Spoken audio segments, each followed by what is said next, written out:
Silks చేనేత వస్త్రాల అద్భుత ప్రపంచం. కుక్కట్పల్లిలో మార్చ్ 28న గ్రాండ్ ఓపెనింగ్. నీ ప్రాణం అక్కర్లేదు, నీ ఆస్తి అవసరం లేదు. ఏదో అవసరానికి 2000 అప్పటిలా చంపేపోతారని జీవాజీ. ఆయన అప్పు తీసుకున్న తప్పించుకుని తిరగాలి కానీ ఆపేసి మీకు అక్కడ పెట్టండి. కొత్త అప్పు ఇవ్వకూడదని. ఇదిగో వెంకీ, కావాలంటే నీకు ఇచ్చిన పాత బాకీ మర్చిపోతాను, నన్ను వదిలే. మీరు మమ్మల్ని వదలనా? మేము మిమ్మల్ని వదలలేమండి. మీ దగ్గర అప్పు తీసుకున్న నిజం మమ్మల్ని నీలా వెంటాడు. అందుకు నన్ను ఎంత ఆడుతున్నారా? నన్ను అంతగా నాయపసలేదు. ఉండి లేదంటే మొత్తం లేకుండా పోతారు. ఇప్పుడు మీకు ఇస్తే జరిగేది అదే.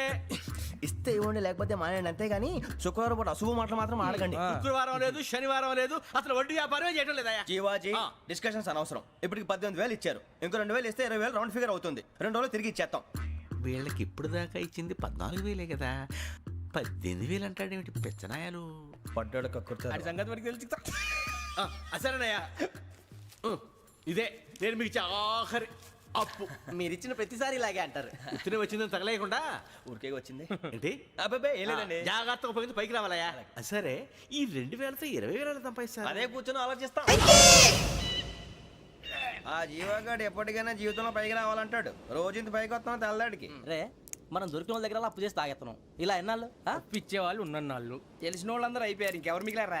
అందుకే నేను ఎప్పుడూ అంటూ ఉంటాను, సర్కిల్ బెంచ్ మని ఒక రెండో పెంచుకుందామన్నా ఎవడు కోఆపరేట్ చేయట్లేదా?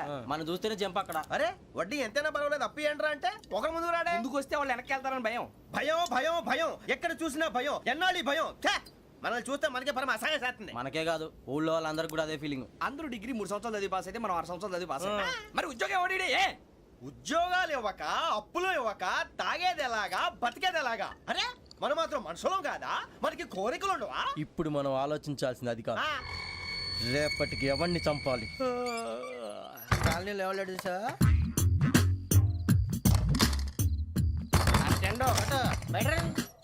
నువ్వా వెంకీ? ఏంటి వెంకీ ఈ టైంలో వచ్చా? నీతో మాడే పని ఉంది, దా చెప్తా. ఏ బాగా నిద్రొస్తుందా? సరిగానే రే, నువ్వు మమ్మల్ని చూసే తలిపేసావా? మామూలుగానే వేసాను. మామూలుగా వేసేవాడివి. మేము రావడానికి 1 నిమిషం ముందో, మేము వెళ్ళాక 1 నిమిషం తర్వాత వేయాలి కానీ బిలాల్ రాజా, నాకు నిద్ర వచ్చి పడుకుందామని తలుపు వేసుకున్నాను. అయినా నా ఇంటి తలుపులు నేను అడిగేసుకోవాలంటే తప్పు చేసిన కాక ఇంకా గేర్ సమాధానం చెప్తావా? మీ ఇంట్లో పెళ్లిడికి వచ్చిన ఆడపిల్లలు ఎదురున్నారు. ఇదిగో అమ్మాయిలు, మీతో ఎప్పుడైనా యథాశాలు వేసానా? విన్నారా? మరి తలుపులు వేసావు. అనవసరంగా గొడవ ఎందుకు? ఇక్కడి నుంచి వెళ్ళండి. గొడవ? మీ ఇంటి మీద పడి ఎప్పుడైనా గొడవ చేశానా బినిగారు? లేదు బాబు. విన్నారా? చెప్పు, మమ్మల్ని చూసి తలుపులు ఎందుకు వేసుకున్నావు? అరే మాకు అప్పించిన వాళ్ళు కూడా మమ్మల్ని చూసి ఎప్పుడు తలుపులు వేసుకోలేదు. ఏం చేయాలి? మరి నువ్వు ఎందుకు వేసుకున్నావు? బాబు టప్ అయిపోయింది, బుద్ధి తక్కువ వేసాను చాలా. అంటే మా మొఖాల మీద తలుపులు వేసామని ఒప్పేసుకుంటున్నావు? ఒప్పుకుంటున్నాను. సరే ఇప్పుడు చెప్పు, మా మొఖాల మీద తలుపులు వేసేంత తప్పు మేము ఏం చేసామరా? అయ్యో బాబు, తప్పైపోయిందని అంటున్నారు కదా, వదిలేయండి బాబు. అదే తప్పు మేము చేసి మమ్మల్ని వదిలేయమంటే మీరు వదిలేస్తారా బినిగారు? తప్పని ఒప్పుకుంటున్నాడు కదా అయ్యా. ఇప్పుడు టైం 11 అయింది, వెళ్ళి పడుకోండి. 11 అయిందా? కొమ్ము ఉంచాడు కదా. నాకు సంబంధం ఏంటి? ఉంది, సంబంధం ఉంది. 11 గంటలకి నా క్లోజ్ ఫ్రెండ్ ఢిల్లీ వెళ్తున్నాడు. 5,000 అప్పిస్తానని ఎయిర్పోర్ట్ రమ్మని చెప్పాడు. నీ గొడవలో పడి ఆ సంగతే మర్చిపోయాను. ఇప్పుడు నాకు జరిగిన నష్టానికి భర్తీ ఎవరు చేస్తారు? మీరా మీరా మీరా? ఎవడు పడితే ఎందుకు చేస్తాడా భర్తీ? మళ్ళీ వాడి నువ్వు తప్పు ఎవడు చేసా వాడు చేస్తా. దానికి కారణం ఈ 10 మనిషే కదా. వాడే చేస్తా.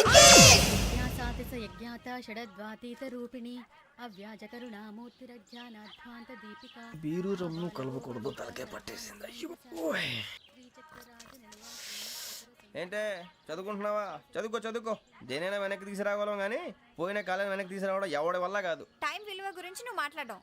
నువ్వు ఎలా పోతే నాకు ఎందుకులే. ఏమ్మా నీ పూజ అయిందా? తలకే పట్టేసింది, కాస్త మజ్జిగుంటే ఇవే. మా నాయనే అందరూ పొద్దున్నే లేచి టీలు కాఫీలు అడుగుతుంటే నువ్వు మాత్రం మజ్జిగ అడుగుతున్నావురా. కాఫీలు టీలు తాగే స్టేజ్ వాడు ఎప్పుడో దాటిపోయాడు. రాత్రి తాగింది దిగాలంటే మజ్జిగే తాగాలి. నువ్వు తల దించుకోవడం ఎందుకురా? నీలాంటి యదవనగానందుకు నేనే దించుకోవాలి తల. రాత్రి సుబ్బారావు గారి ఇంటి మీద గొడవకి వెళ్ళేవంటగా. అయిపోయాడు మీకు. ఏ మళ్ళీ గొడవ కెడతావా?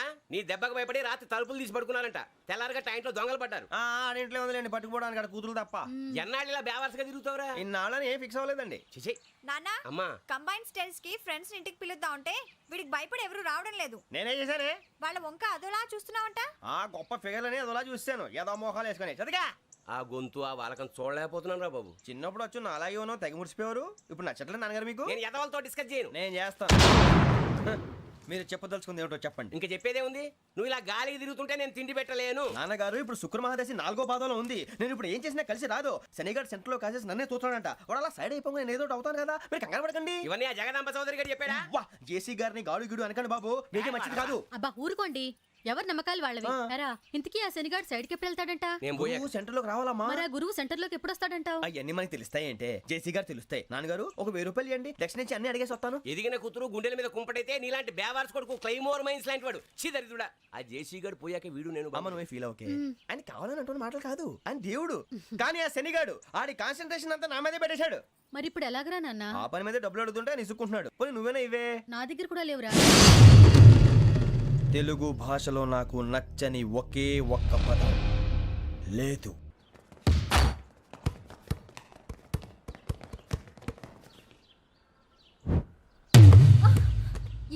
అరే సోరే బాల్ తీసుకురారా. సారీ ఏదో బాలి బాస్కెట్ బాల్ మాలాంటి ఆడాలి. మీలాంటి మాసన కొడుకులు ఆడితే ఇలాగే ఉంటది. ఇలాగే ఇలాగే ఇలాగే ఉంటది. అమ్మాయిల ముందు ఫోర్స్ కొడతావా? ఆహా, అయితే నిన్ను కొడతా.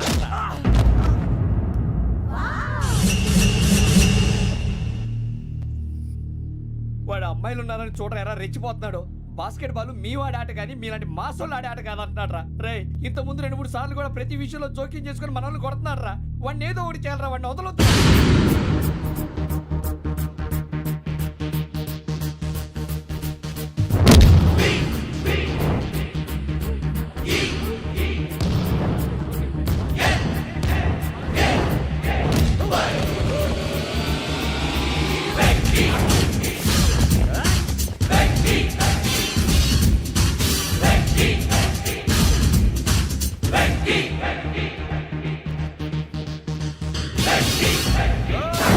ఆడపిల్లలంటే ఎవరికైనా దెబ్బ తగిలితే అయ్యో అంటారు, మీకేమో ఎవరైనా కొడితే కామెడీ.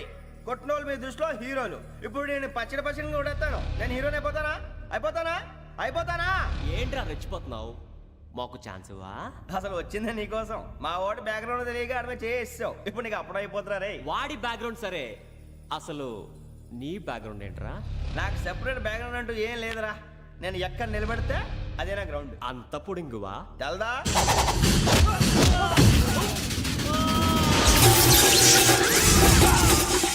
ఎవ్వా మన మామిడి కొట్టినప్పుడు వావ్ అన్నారు, ఇలాగే ఉంటుంది.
సూర్యబాబు ఇందాక నేను కొట్టినప్పుడు నీకే అనిపించిందిరా? కుమ్మేయాలనిపించింది. మరి కుమ్మే. అమ్మో కుమ్ము. రేయ్ నిన్ను అమ్మాయిని పట్టుకొని కొడతాను. అలా కొడితే ఏ తగులుందిరా ఆడికి? అసలే ఎక్సైజ్ బాడీ ఏదవుది. తప్పు చెప్తాను, కొడితే మడతడిపోవాలి. మాస్తో పెట్టుకుంటే మడతడిపోద్ది. ప్రపంచంలో ప్రతి వాడు ఏదో పని చేసుకుంటున్నాడు, మనం తప్ప. మా కాంట్రాక్టర్ తో చెప్పి పని ఏదైనా ఇప్పించరా? ఎలాంటి పనులు మేము చేయం. డిగ్రీలు బిఏ, నేను ఎంఏ.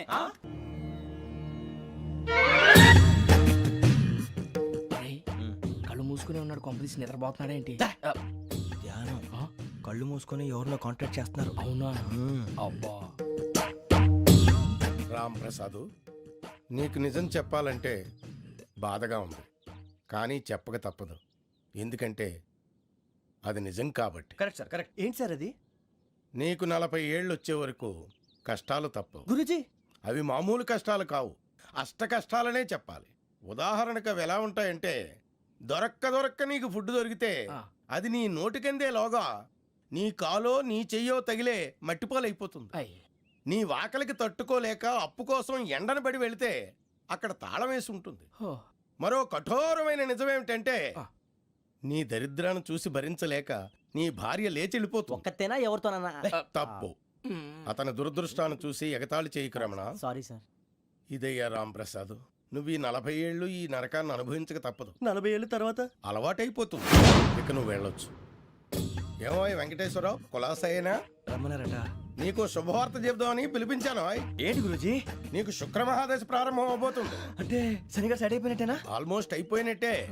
మీరంతా టోపీలు పెట్టుకునే ఉద్యోగాలు కూడా చేసుకుంటారు. ఇప్పటిదాకా మేమందరికీ టోపీలు పెట్టాం కానీ మాకు మేమే టోపీలు పెట్టుకుంటాం ఎప్పుడు అనుకోలేదు గురూజీ. అదే విధి. మరి ఇప్పుడు బిల్ల బంటోతు నుంచి బీట్ కానిస్టేబుల్ వరకు అందరికి నెత్తిమి టోపీలు ఉంటాయి. అందులో ఏ ఉద్యోగమో? ఎస్ఐ గారు కూడా టోపీ పెట్టుకుంటారు తెలదా? ఏది మన చదివే చదువులకు ఎస్ఐ ఉద్యోగాలు ఇస్తారేంటి? గ్రహాలు శాసిస్తున్నప్పుడు చదువులతో పని లేదు. ఏబిసిడీలు చదివినా చాలు మీ జీవితాలు విచిత్రమైన మలుపులు తిరుగుతాయి. మీకు విపరీతమైన ఫాలోయింగ్ వచ్చేస్తుంది. మీరు చాలా ఫేమస్ అయిపోతారు. వింటానికి చాలా బాగుంది. ఇప్పుడు మమ్మల్ని ఏం చేయమంటారు గురూజీ? ఏమీ చెయ్యదు, వెయిట్ చేయండి. కాలం కలిసి వస్తే అదృష్టమే మిమ్మల్ని గేలం వేసి పట్టుకుంటుంది. అంతవరకు వెయిట్ చేయండి. వెయిట్ చేసి కొంచెం వెయిట్ కూడా పెరిగింది. అయినా పర్వాలేదు, వెయిట్ చేస్తాం. అందాక ఏ అప్పు సపోర్ట్ చేసుకుని తాగుతాం. బ్రతుకుతాం అన్నట్టు అప్పు అంటే గుర్తొచ్చింది. అప్పు మీద మీ అభిప్రాయం ఏంటి గురూజీ? ఏంటరా ఇంత నుంచి మీకు ఎదుగుతున్నాను రా. ఇక్కడేం చేస్తున్నారు? మన టైం బాగుందిరా. ఎవడన్నా అప్పిస్తున్నాడా ఏంటి? కాదురా, ఉద్యోగాలు ఇస్తారమ్మన్నాడు. గురూజీ చూసారా, చౌదరిగా చెప్పింది నిజమే. మరి శుక్రమాదేశ్ మొదలైంది. ఇంతకీ ఎవరా మహానుభావుడు? నమస్కారం. అయినా నేను చెప్పింది. ఆహా, సాక్షాత్ ఎంప్లాయ్మెంట్ ఎక్స్చేంజ్ నడుచుకుంటూ వస్తున్నట్టు ఉంది. పదండి పట్టేద్దాం.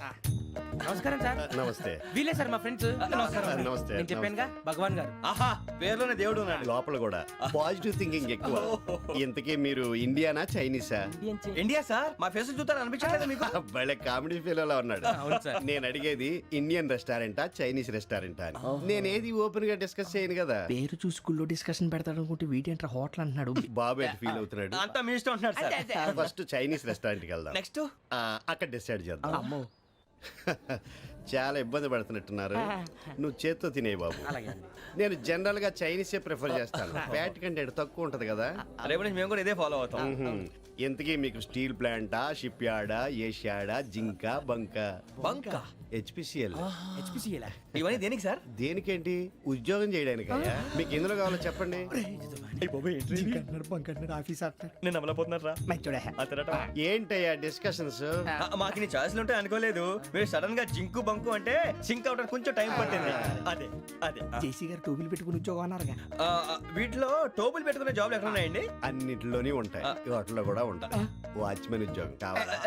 ఇంతకీ మీరు అనే జాబ్ ఏంటి సార్? నేను చెప్పేది టోపులు పెట్టుకునే ఉద్యోగం కాదు, టైల్ కట్టుకునే ఉద్యోగం. అది టైల్ కట్టుకోవటం మాకు రాదు. వాళ్ళు కడతారులే. ఇంతకీ మీకు జిఎం కావాలనా, ఏ జిఎం కావాలనా? అట్లా పిలుస్తున్నాడు చూడు బాబు. జిఎం అడిగితే ఎలా ఉంటుందంట? ఏజీఎం అంటే వెంటనే కొంచెం పెద్దదిగా ఉంది. ఏజీఎం ఇప్పించండి సార్. అనుకున్నాను నువ్వు ఇది అడుగుతావని. జిఎం అంటే జనరల్ మేనేజర్, ఏజిఎం అంటే అసిస్టెంట్ జనరల్ మేనేజర్. తూచండి, మాకు జిఎంఏ కావాలి సార్. అది సరే కానీ భగవాన్ జీ, ఈ ఉద్యోగాలకి టోపులు పెట్టుకుని వెళ్ళొచ్చా? నీ ఇష్టం వచ్చినట్టు వెళ్ళొచ్చమ్మా. నాకు స్టీల్ ప్లేట్ నాకు బంకులో గానీ కన్ఫ్యూజ్ చేయగానే ఆయన్ని అందరికీ ఒక చోట ఇప్పించండి సార్, కలిసి పని చేసుకుంటాం. జీతం ఎంతండి? 30,000 అంటే 40,000. వడ్డీ ఎంత? అప్పు కాదయ్యా, నీకు ఇచ్చే జీతం. అంటే తిరిగి ఒక్కలేదా? ఫ్రస్ట్రేషన్ లో ఉన్నట్టున్నాడు. అవునండి. నువ్వు ఇచ్చిన వాళ్ళు తీసుకోరు. మాకు అవసరం కూడా అదే. అంతేకాదు ప్రతి నెల గ్రాట్యుటీ, పిఎఫ్, సిఎఫ్. బియ్యం కూడా సార్? ఏ నువ్వు యాక్ట్ చేస్తావా? భగవాన్ జీ, మీరు ఇదంతా ఎందుకు చేస్తున్నారు? ఊరికే మాత్రం కాదు, నేను మంచోడని చెప్పి నా కారు పెట్రోల్ లేకుండా వెళ్తుందా? వెళ్దాం. నేను ఇచ్చుకోవాల్సినవి ఉంటాయి కదా. ఇలా చూడు, అందుకని ఉద్యోగానికి వాళ్ళ ఆకారం తీసుకుంటా. మా గెటబుల్ చూసి మీరు అపార్థం చేసుకుంటున్నారు. మాకంత పొజిషన్ లేదండి బాబు. పోనీ నలుగురు కలిసి ఉద్యోగం చేసుకోవచ్చా? మీ దరిద్రం నాకు అర్థమైంది. మీ నలుగురు కలిసి ఓ 1,00,000 రూపాయలు ఇవ్వండి చాలు. నేను నమ్మనరా, డబ్బుల విషయంలో అసలు నమ్మను. నాన్నగారు మీరు అలా అంటాం భావ్యం కాదు. ఏదో జేసీ గారి సిఫార్సు వల్ల శని గారు సైడ్ అయ్యి శుక్రమహాదేశం మొదలైంది. ఉద్యోగం దానంతటి అదే వెతుకుంటూ వచ్చింది. అందుకని ఇంకేం కావాలో చెప్పండి. స్టీల్ ప్లాంట్ లో జీఎం అని పెద్ద పోస్ట్ అమ్మా. జీతం 30,000, నెల నెల ప్రమోషన్లు, సిఎఫ్లు, డిఎఫ్లు, పిఎఫ్లు, బిఎఫ్లు. ఇవన్నీ నువ్వు చదివిన చదువుకే. అబ్బాబే దీనికి చదువుకి సంబంధం లేదండి. చెప్పాను కదా శుక్రమహాదశ. అది దాని పవర్ అనుకోండి, ఎఫెక్ట్ ఈ అనుకోండి. రోజుల్లో కూడా గ్రహాలు ఏటా nonsense? అబ్బా ఏంటండి వాడన్న ప్రతిదాన్ని ఇలా కొట్టి పడేస్తారు. చిన్నప్పటి నుంచి లక్షల పోస్ట్ చదివించారు. అమ్మా నువ్వు లేని పోనీ పెట్టుకో. లక్షలు ఎక్కడైనా ఊరుకోరా మాట వరుస కదాలే. ఒక 25,000 ఇస్తే వాడి జీవితం సెటిల్ అయిపోతుంది అంటున్నాడుగా. అంతగా ఆలోచిస్తారేంటండి? అమ్మా నాకు ఉద్యోగం రాగానే మీ అందరూ స్టీల్ ప్లాంట్ షిఫ్ట్ చేస్తానే. ఓకే నువ్వు చెప్పేదంతా కరెక్టేనా? నాన్నగారు మీకు అంత అనుమానం అయితే ఇవ్వకండి. సర్లే, ఇప్పటికిప్పుడు అంత డబ్బు అంటే కష్టం కానీ నా కెనటిక్ హోండా అమ్మాలి. నాకు తెలుసు మీరు ఆ నిర్ణయం తీసుకుంటారని, అందుకే పార్టీని పట్టుకొచ్చాను. బయట వెయిటింగ్.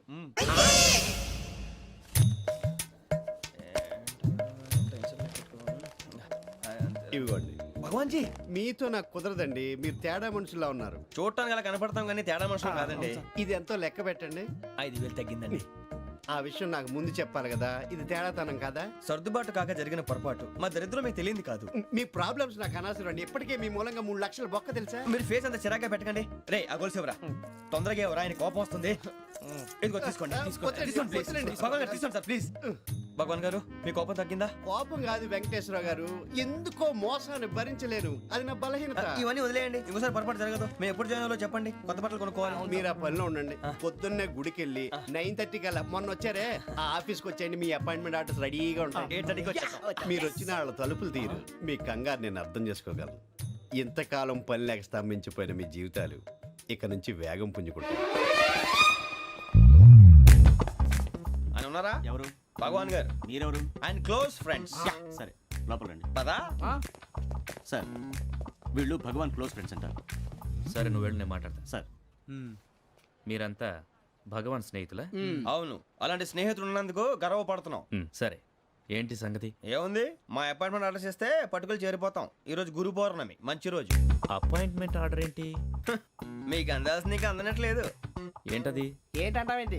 ఒక్కోడు 25,000 ఇచ్చాం. భగవాన్ గారి హెల్పింగ్ నేచర్ కాబట్టి తక్కువ రేటుకి ఒప్పుకున్నాడు. ఇంతకీ ఇది ఏ ఆఫీసో మీకు తెలుసా? తెలుసుకోవాల్సిన అవసరం మాకు లేదు, కానీ చెప్పాల్సిన అవసరం మాకుంది. యాంటీ కరప్షన్ బ్యూరో అంటే అవినీతి నిరోధక శాఖ. లంచం తీసుకోవటమే కాదు, ఇవ్వటం కూడా నేరం. మీ భగవాన్ గారు ఒక 420. మా బాబుకి ఎన్ని తిట్లు వచ్చిన విషయం నిన్నే తెలిసింది నాకు. ఇంతవరకు మా బాబు నా ఒట్టుమే చేయలేదని మీ అందరితో గర్వంగా చెప్పుకునేవాడిని. First time man handing record దొబ్బింది. తక్కువ నా గోల్ చెలుగు లాగేస్తున్నాడు. అరే కోపడకండి రా, వాడు ఇక్కడే దొరుకుతాడని మా ఫ్రెండ్ చెప్పాడు. తొక్క దొరుకుతాడు. జింక్ లో కావాలనా, బంక్ లో కావాలనా, స్టీల్ ప్లాంట్ లో కావాలనా, షిప్ యార్డ్ లో కావాలనా? అంటే ఎక్కడ పడితే అక్కడ ఇప్పిస్తారా సార్? ఎక్కడ పడితే అక్కడ, ఎలా కావాలంటే అలా చేసుకుందాం, ఇబ్బంది ఏమీ లేదు. ఆపరేషన్ లో కావాలనా? అవి గేమ్స్ కదా సార్. ఆ స్పోర్ట్స్ కోటా లేవయ్యా. ఏమైంది సార్? ఉద్యోగాలు ఇప్పించమని ఎంట పడుతున్నారు. నువ్వు టచ్ లో ఫోన్ చేయ.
అవును సార్.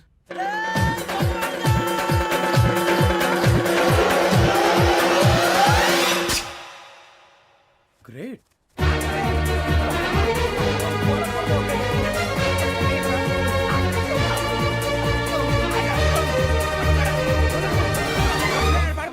నలుగురు సెలెక్ట్ అయ్యారు. దేనికి? ఎస్ఐ సెలక్షన్స్ లో మీరు ఫిజికల్ టెస్ట్ అన్ని పాస్ అయ్యారు.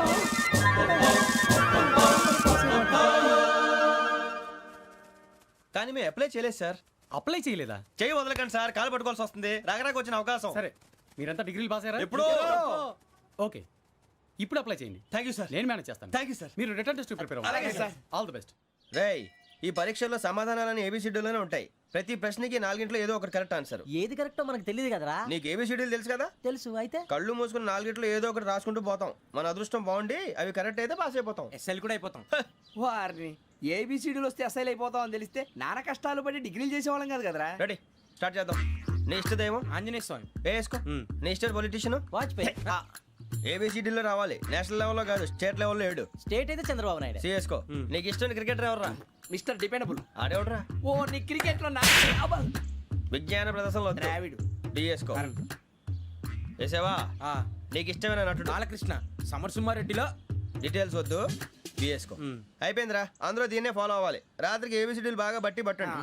అందరూ ఏవే ఆన్సర్లు రాయాలి. మునిగితే అందరూ కలిసి మునుగుదాం. అయినా గురువారం పాటు గురుమేట్ల మీద కూర్చొని రాసింది ఖచ్చితంగా జరుగుతుందని జేసీ గారు చెప్పారు. మన ప్రయత్నం మనం చేద్దాం, మిగిలింది నేను ఎక్కడికి వదిలేద్దాం. ఆయన కూడా ఏదో పని ఉండాలి కదా.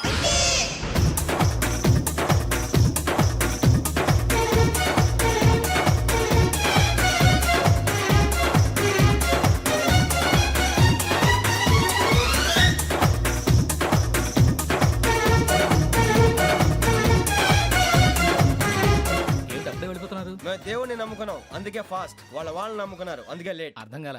మా కాన్సెప్ట్ నీకు అర్థమైతే గుండా సత్తావు. వస్తా.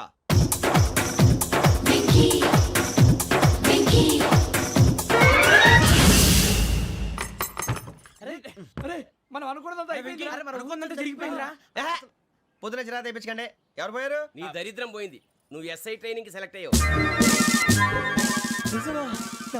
అన్న తండ్రి నేనే నమ్మలేదు, వాళ్ళు నమ్మారు. నాన్న నోరు తెరవరా. వాడు ఇంకా మొహం కడుక్కోలేదమ్మా. వాడికి ఏం కొత్త కదమ్మా, నువ్వు పెట్టవే. అమ్మా, చాలా సంతోషంగా ఉంది. ఈ సంతోషాన్ని వెంటనే చౌదరి గారితో పంచుకోవాలి. రేయ్, ఎవడన్నా సంతోషాన్ని కన్నవాళ్లతోటో కట్టుకున్న దాంతోనో పంచుకుంటాడు. నువ్వు మాట్లాడితే దరిద్రుడు జేసీ గారితో. నాన్నగారు, మీకు 1,00,000 సార్లు చెప్పాననే అనొద్దని. నేను ఈ రోజు పొజిషన్కి వచ్చానంటే ఆయనే కారణం. జగదాంబ చౌదరి గారు అంటే దైవాంశ సంభూతుడు. అయితే వెళ్ళి అదే వెళ్ళి ఆయన కాళ్ళమివ్వడు. మీరు మామూలు మనుషులు కాదు స్వామి. టోపీలు పెట్టుకుని ఉద్యోగాలు వస్తాయన్నారు, అలాగే జరిగింది. ఏబిసిడీలు వస్తే చాలన్నారు, చివరికి వాటిలతోనే ఉద్యోగాలు తెచ్చుకున్నాం. ఇందులో నాదేముంది? మీ గ్రహాల మూమెంట్ అలా ఉంది. అలా అనకండి, ఆ గ్రహాలు అలా మూవ్ అయ్యేలా చేసింది మీరే. వెంకీ, ఈ ప్రయాణంలో నీకు ఇంకో ప్రయోజనం కూడా ఉందయ్యా. వీళ్ళందరూ ట్రైన్ యాక్సిడెంట్ లో పోతారా స్వామి? కాదయ్యా, ఈ ప్రయాణంలో నీకు అందాల రాశితో పరిచయం ఏర్పడుతుంది. ఆ పరిచయం ప్రణయంగా మారి వివాహానికి దారితీస్తుంది. స్వామి, మాకు పొజిషన్ లేదని ఊళ్ళో లేడీస్ అందరూ చాలా చీప్ గా చూస్తున్నారు. ఎలారా బాబు అనుకున్నాను. చల్లటి వార్త చెప్పారు. మరి మాకు నీకింకా కొంతకాలం బ్రహ్మచర్యం తప్పదు. వీళ్ళకి ఇప్పుడు అప్పుడే తొందరగా ఉందిలేండి. మేము బయలుదేరుతాం స్వామి. మిక్సల్ టచ్ లో ఉంటాం. శుభ